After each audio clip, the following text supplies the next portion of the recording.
rabara kutorai boyewe varume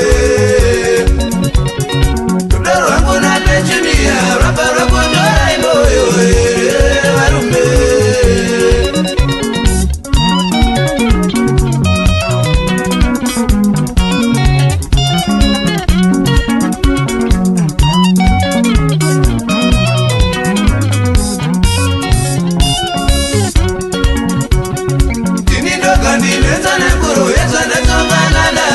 nekuda kwapechuniya ndini ndoka ndineza nenguro yezvandasongana nazo nekuda kwapechuniya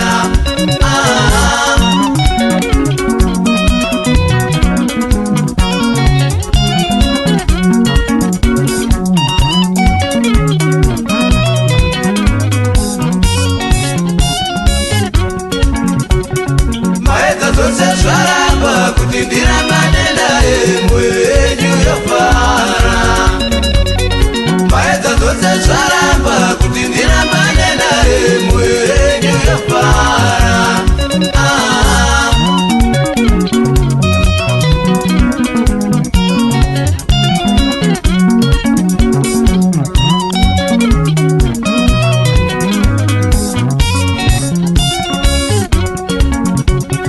shiri kuvakatendererayo inotora uswa kure aitore munyasi memuti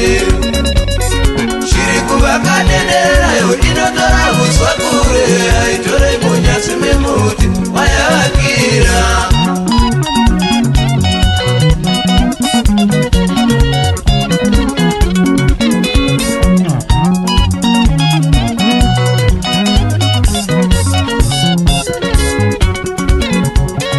taionana kumapani takagara mututombo tsamara ndisvike pamba taionana kumapani takagara mututombo tsamara ndisvike pamba magango evaimie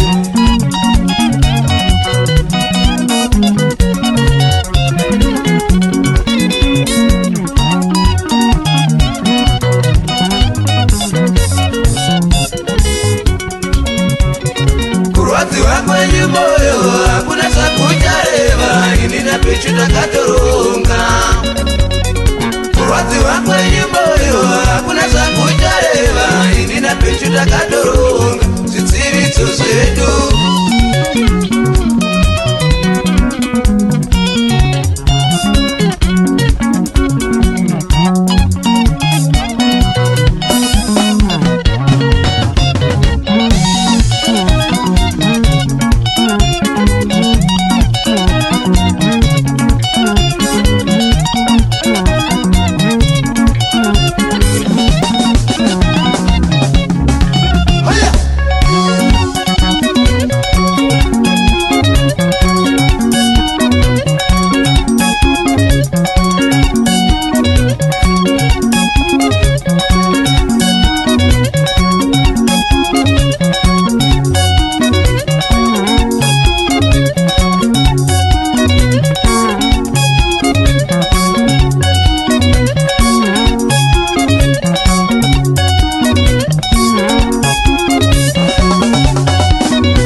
makawana maimuda pechuyo ndaisiona maimuda pechuyo makawana maimuda pechuyo ndaisiona maimuda pechuyo maimbirira mumwe adiwe mozupfimbavo maimbirira mumwe adiwe mozupfimbavo chinono chinono chinono chinono chinengwe varume mbere rakajari chipamba chinono chinengwe mai mbere rakajari chipamba makainonokera simbiro aichapisa nokuinonokera simbiro aichapisa mokozodini kundimi moga makairasa mokozodini kundimi moga makanonoka zarene vana vamwe vatove kusikoro zarene vana vamwe vatove kusikoro makakoeva isu tatoene mure makakoeva isu tatoene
Thank you.